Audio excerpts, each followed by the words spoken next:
Hello everyone and welcome to Sin City Living. This is Jason bringing you today's episode, and once again we actually have one that is an email from one of our viewers. Thank you very much for sending it to us. This comes from David. This week I finally got some emails from you guys, so really appreciate it, and we will see what we can do with it. So his question, and I did skim this email a little bit. First off, David, I want to apologize if it sounds like I'm trashing the strategy a little bit. I'm not trying to. What I'm going to be doing is just giving you the impression from the dealer's side of things. So first off, he talks about the strategy he uses. Does send a link. I, again, never follow links, and I'll be honest, every strategy I've ever seen that's got someone's name in it is always an absolutely silly and goofy strategy. He talks about how the dealers are basically running him over. That's the best way to put it. The dealers are basically running him over. And over the last 2 days, I have 3 times yelled at dealers for running over players. So it's definitely something that happens. Absolutely something that happens. So he says there's 3 things that he has to do after a roll. Well, he just says a bunch of things, but then he lists 3. So what he would have to do was he would have to put in money into the come to increase the to put odds on a come bet. He would also, so you got a come bet that's traveled maybe, so he'd have to put some odds. He'd have to put money out in the come. Then he'd have to put his new come bet out, and then he says he would have to put money down to add odds to a don't pass that has traveled. And he says that he would try and do this extremely quickly, but oftentimes the stick man would just send the dice out. Often, as I said, most of the time the base dealer would book the bet, but did say it was frustrating, and it typically came just as he was dropping this money down right here. So as far as his question of he asked what he could have done, could he ask the stick man to let him finish making the bets? Absolutely not. Because in that situation, when you do that, you're basically picking a fight with the dealer. Continue what you're doing. Continue what you're doing in this case, because if you're saying that the base dealer is booking this final bet that you're making, then you're fine. Then you're fine. As long as that bet is being booked, you're fine. This dealer should be yelling at the stick person, dude, slow down, let him finish making his bets. You see him making the same bets every single roll, give him time to make it. If that is not occurring, then you've actually irritated the entire table, and as long as your bet is being booked, just leave it alone. As long as your bets are being booked, just leave it alone in that situation. Now, why might this be happening? Well, first off, any strategy that includes come bets and a deep don't pass is just one of those little joke strategies that makes the dealers chuckle, and it's a grinder strategy. I mean, the casinos love these kind of strategies because there's no way they take any kind of major hit.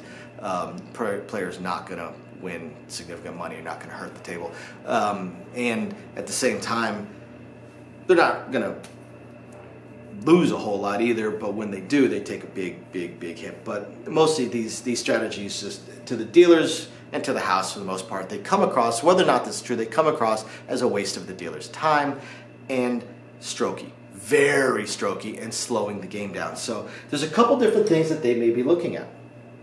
If this is how the progression goes, let me go ahead and get odds on that 6. Cool. Then my new come bet, and then my new don't pass.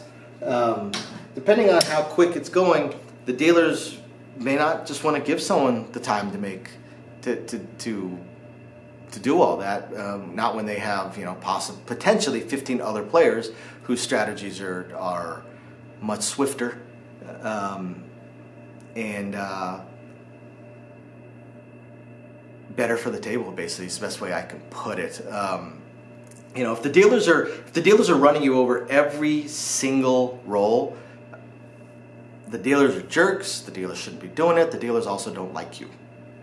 There's reasons for that. Who knows what Could be because the dealers are jerks. Could also be because maybe some players that are on the other side of the table or have much faster strategies are taking care of the dealers, or are major regulars or big whales that always lose a lot of money, so the casino tends to cater to them. So if they want the dice really fast, they're going to get the dice really fast. Could be a lot of reasons for it. How to speed it up? Don't separate your bets. Odds for my 6, new come bet, and don't pass. Literally that quick. Literally that quick. Go out with all your bets at once. All your bets. That's one of the things we typically tell people is, otherwise it's a string bet. It's called a string bet. We tell people, make all your bets at once. So coming out with the money, and let's say you're over here. Let's say you're standing over here. So you've got your come bet that traveled over here. So you could go odds on my 6, just like that, literally that quick, and boom, all your bets are done, 100%. Now, if they're coming out as, let me get odds on my 6, okay, and then let's go new come bet, and then you go and my don't pass. That is the equivalent of heart 10, heart 4, heart 6, string bet. So the only advice I can give to speed it up is to go out with all your bets at the same time. Odds for my 6, new come bet. Press my odds on my don't pass. Press my lay. It's called the lay.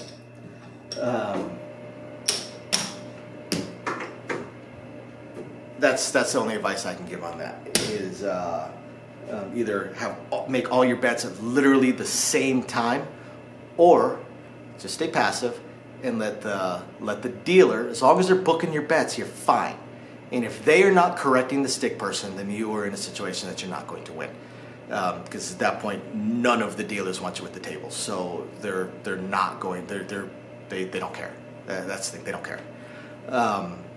So whether or not that's good or bad, I cannot say. There's a lot of really bad dealers out here. So I hope this answers your question.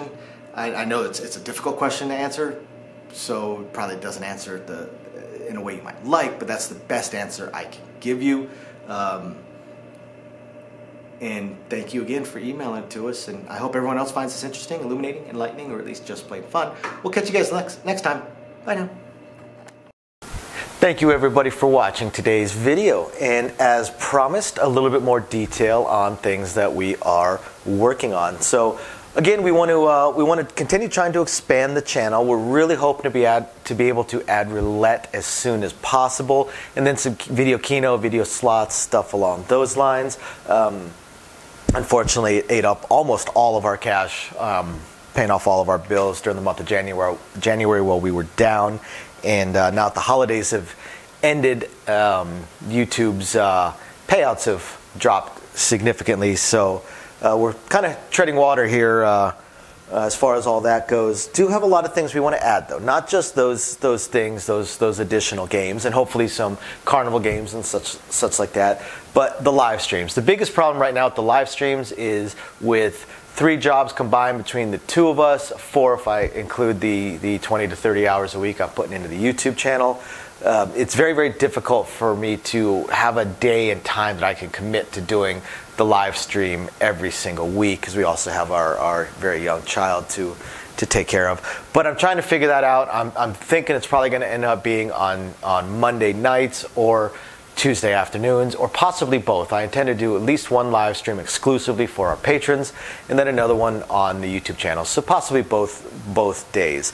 We also have a few other things that we really want to attempt to move forward on. I'm just running into either time or skill set issues. I do want to eventually have a website going for us. I did used to program websites over a decade ago. A lot of things have changed, and I just don't have that time.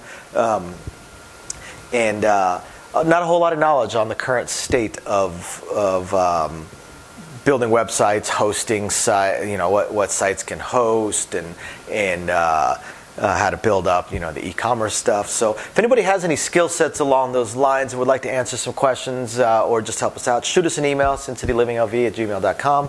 Also, I really hope to be able to start adding some exclusive stuff from Sin City Living, logoed shirts, hats. I'm looking to get custom dice made, even custom layouts made, although those would be pretty expensive.